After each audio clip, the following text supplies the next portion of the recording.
At North Shields Evangelical Church, we're meeting together on Sunday mornings from Sunday the 6th of September, and we meet at 10:30. Although we're meeting with restrictions, social distancing, you've got to wear masks, etc. But if you're unable to be with us, or if you're not quite yet ready to meet with people face to face in a place of worship, then this is the sermon that will be preached on Sunday, September the 6th.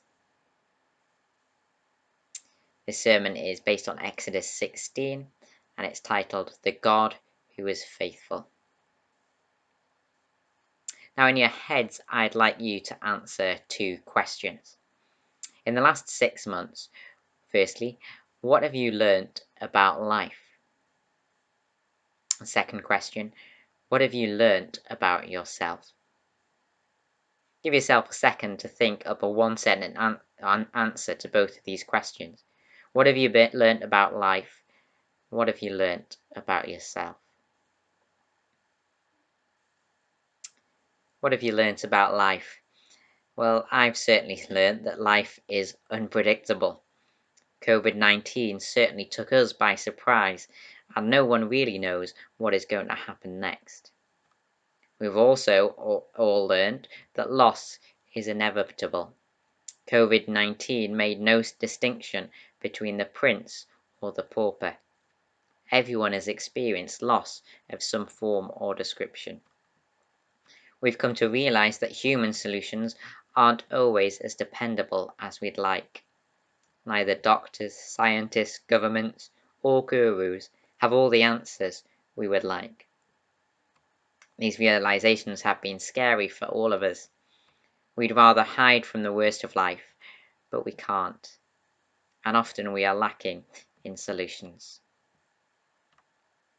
Something even more scary has been what the worst of life has revealed about ourselves. We crave security and panic when we don't have it.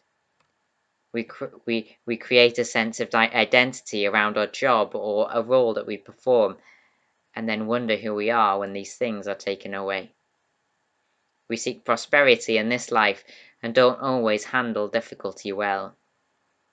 We might numb the pain or simply bitterly complain, choosing either alcohol or anger as the solution. These are general examples, but I'm sure you have your own.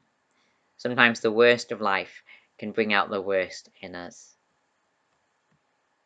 Since the new normal will still be characterized by uncertainty and loss, we all need some way of dealing with the worst in life. And since the worst we've discovered about ourselves probably isn't going to change overnight, we need some solution to deal with ourselves as well. With that in mind, I encourage you now to read Exodus chapter 16. Pause this video and maybe read it for yourself, and then continue with the video. Now, in March, we suddenly became aware that we would no longer have control over when we left the house. We became aware that doctors could no longer control our health as reliably. We became aware that the next few months were going to be especially unpredictable. And so what was our response to all this unpredictability? We stocked up on toilet roll in order to help us feel in control. The only thing we could be certain of was that in the next few months we would all need to use the toilet. And by gum, the British public were going to be ready. We'd lost control over virtually everything, and so our solution was to try and be in control of the little that we had left. In much the same way, the mother who has no control over their child's behaviour may respond by making sure that they're always smartly dressed. She can't control their behaviour, but she can control what they wear. The patient who no longer has control over their bladder or body or bowels will respond by being meticulous about the time that they take their tablets. They've lost so much control over their body that they try to be in control of the little in life that they have left. The Israelites were in a desert, and here they had no control over their future. Food and drink was unpredictable. There were no signposts pointing them in the right direction. Each new day, and they didn't know what to expect. It was a test of their faith because they had to trust God, that God was still in control, trusting His provision of food and water, and trusting He'd lead them to where they needed to be. But, faced with such unpredictability, the Israelites complained. We read in verses 2 and 3, "In the desert the whole community grumbled against Moses and Aaron. The Israelites said to them, 'If only we had died by the Lord's hand in Egypt. There we sat around pots of meat and ate all the food that we wanted. But you have brought us out into the desert to starve the entire assembly to death.' In Egypt, food was predictable. Pots of meat were readily available, and daily life had a routine. Get up, work, eat. Get up, work, eat. Get up, work, eat. It may have not been the greatest routine, but at least it was predictable and safe. Option 1, try and regain a sense of control. Option B, trust that someone else is in control and trust them. God had not given the Israelites predictability, but He had given them promises. Promises that He was in control, promises that He would provide, promises that He would lead them to where they needed to be. And God had given them good evidence to back up these promises. God had shown them He was in control of all creation when He'd rescued them from Egypt. God showing His control over water, land, the sky, and the universe, including the sun. Option A that Israel were presented with. Option A, try and regain a sense of control.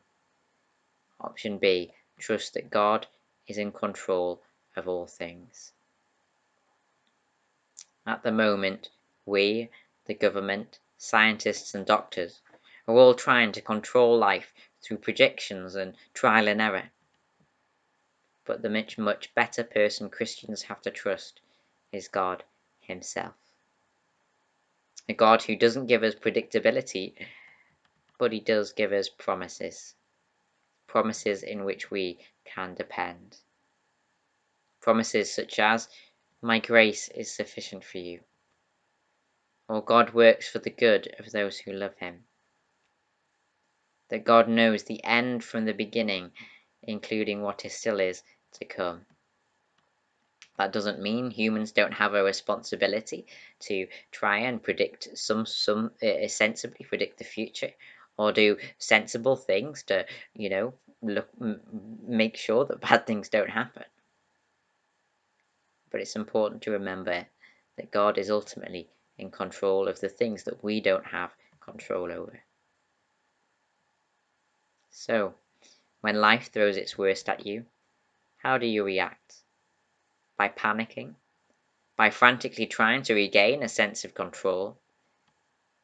Well, when life next throws its worst at you, why not remind yourself of God's good promises and who God is? God being the creator of all things and Lord of all history, and He is still fully in control over all things. Now, Israel was not just faced with the unpredictability of life, they were also faced with the inevitability of death. They were certain that God was going to let them die in the desert, and so they decided that dying in Egypt would be better. I mean, after all, if you were forced to redo lockdown, would you choose to live in a luxury villa surrounded by champagne and chocolate? Or would you choose to join the rest of us fighting over alcohol gel and ravioli? In the face of loss, the world only has two things to offer us. Number one, ignore it through alcohol or Netflix or anything else that helps numb the pain. Or complain about it through anger. Anything to make us feel we have a right to deserve better. Before Israel began seeking these two solutions, God had offered them something better. In chapter 15, God describes himself as the Lord who heals you. Injuries, diseases, disabilities, disorders, all of these robbers of life. But healing gives us life back. In chapter 3, God had promised to bring the Israelites to the promised land, a good and spacious land, a land flowing with milk and honey. In other words, God's long-term purpose was to bring his people from a place of death, the desert, to a place of life, the promised land. In the face of the worst of life, God promised Israel that death was not inevitable and that loss was not the end of the story. Yes, they would experience difficulty in the desert, but God's long-term purpose was to bring them to a place of life. So what does this mean for me and for you?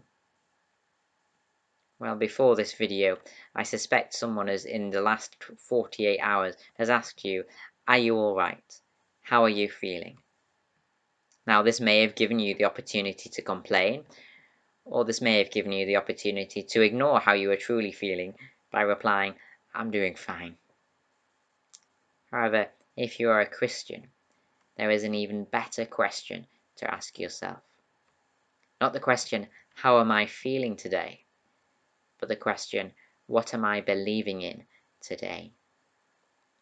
Do I believe in a God who promises that death and loss are not the end of the story? For example, there's a member in our congregation who suffered from Parkinson's disease. Parkinson's robbed her of her body. Lockdown shut her off from her family. She even used hell to describe her circumstances. During 2019, if you asked her how she was feeling today, 90% of the time she would have told you she was feeling rubbish.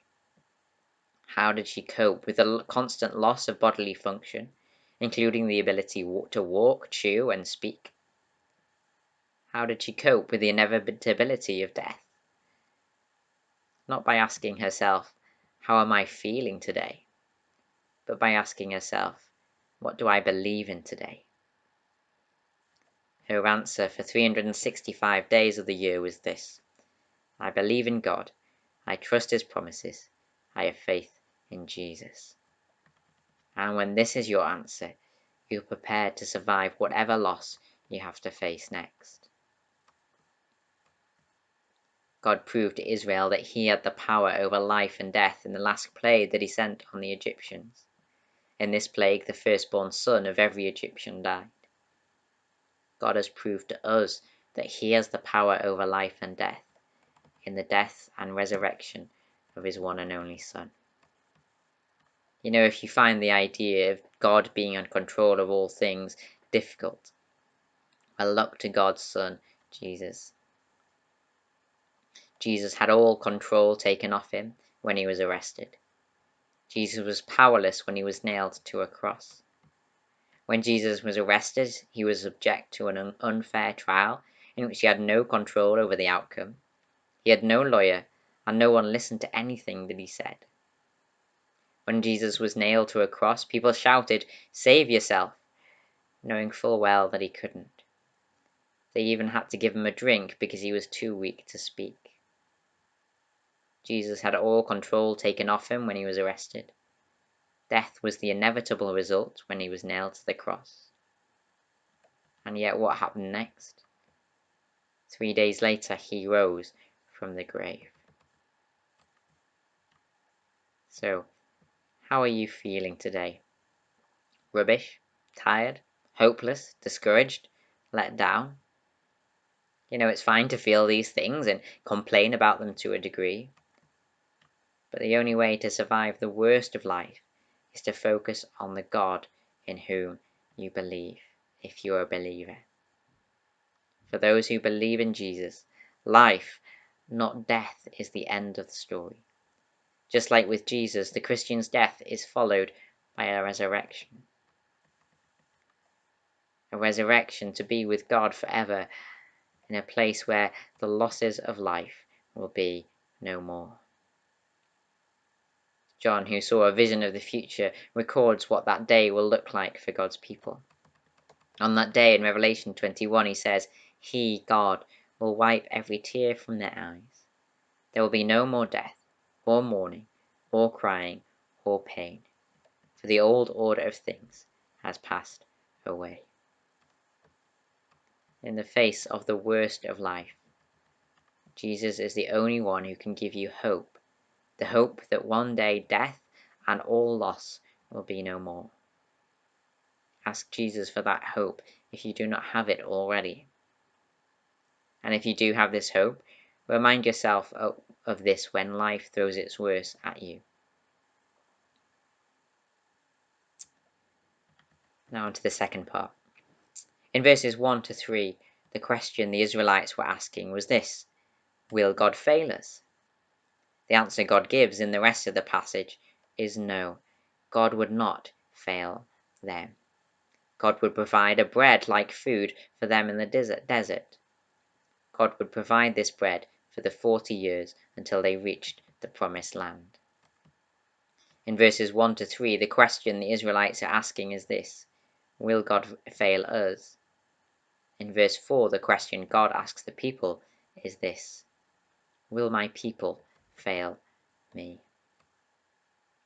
Then the Lord said to Moses, I will rain down bread from heaven for you. The people are to go out each day and gather enough for that day.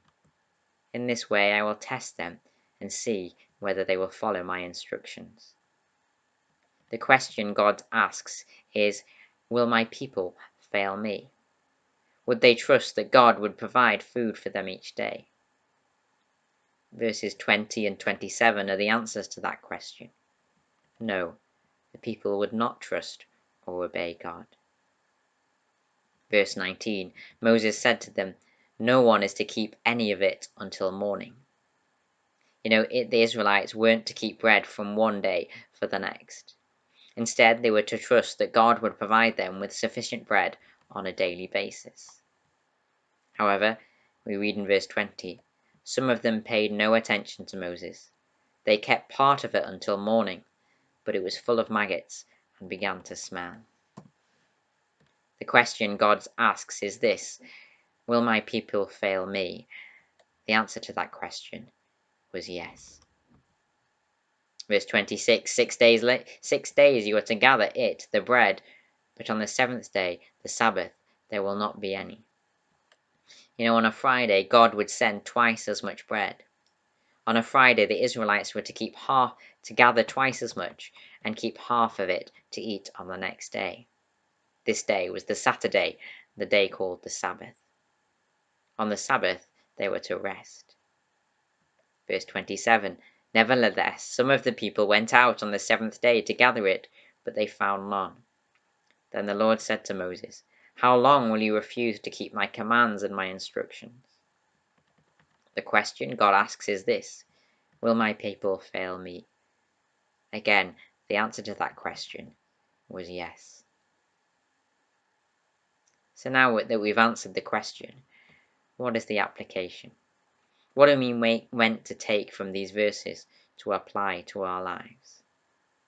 How you apply this truth to your life makes all the difference. In fact, I rewrote this sermon twice because I believe I applied Exodus 16 wrongly. So what is the wrong way to apply Exodus 16? Well, God asks, will my people fail me? The answer to that question is yes. And so we wrongly think that to apply Exodus 16, we simply must tell ourselves not to do the same. We must trust God more. We must try harder to obey Him. And if we fail, we hit ourselves over the head, put some money in a jar, and try harder not to do the same again. That was the first way I read this passage. Simply try harder not to be like the Israelites. But then I asked myself this question: has there ever been a time when the answer to that question has been yes? Has there ever been a time when God's people have fully obeyed Him like they should? Has there ever been a person who has always followed God's instructions and always trusted God 100%?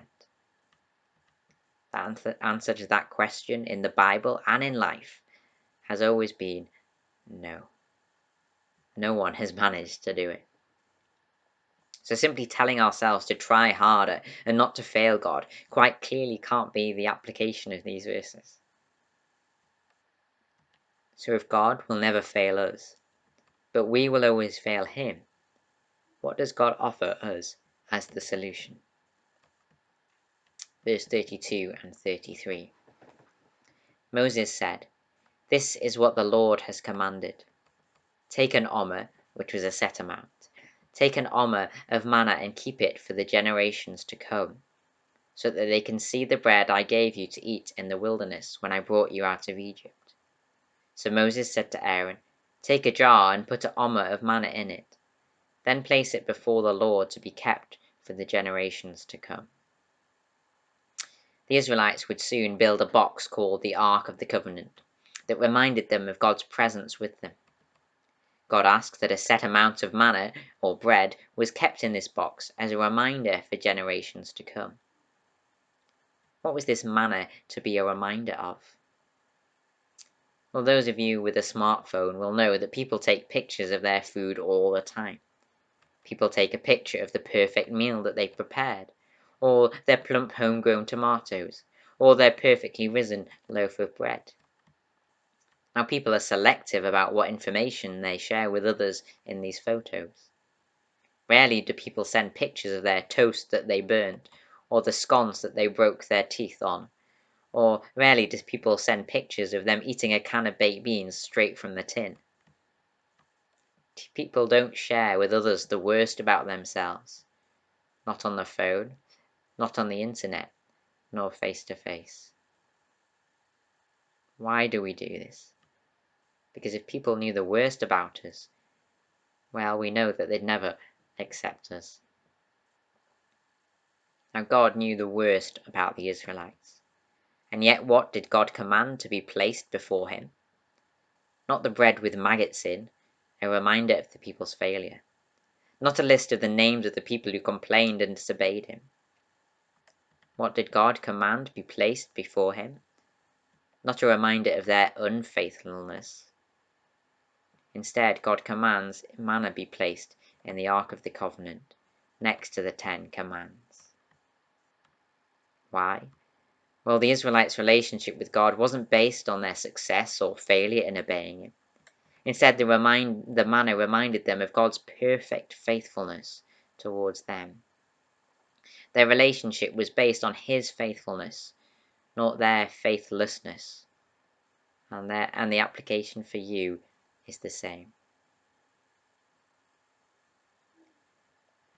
After Jesus fed a crowd of people some bread, they asked him, "What must we do to do the works God requires?" Jesus answered, "The work of God is this, to believe in the one he has sent." You know, the people wanted to know what work they must do to be accepted by God. Jesus told them that their acceptance with God wasn't based on the work of doing, but on the work of believing. Then Jesus declared, "I am the bread of life." Jesus said that he was the bread of life. He was literally the manna, the reminder of God's perfect faithfulness towards you and towards me. In other words, your acceptance with God isn't based on your success or failure, or you doing this and not doing that. It's not based on you trying harder. You know, the only way you can be made acceptable with God is through belief in God's perfect faithfulness towards you. God sent Jesus to die for you, despite us being failures. Sinners is the word the Bible uses to describe that. Jesus lived the perfect life, and then Jesus freely chose to describe that record of perfection to our account. And when you're faced with the worst about yourself, this is very good news indeed. And not only that, but it changes you as well. You know, someone who simply tries harder not to fail, well, they lie to cover up their mistakes. They grow proud when they succeed.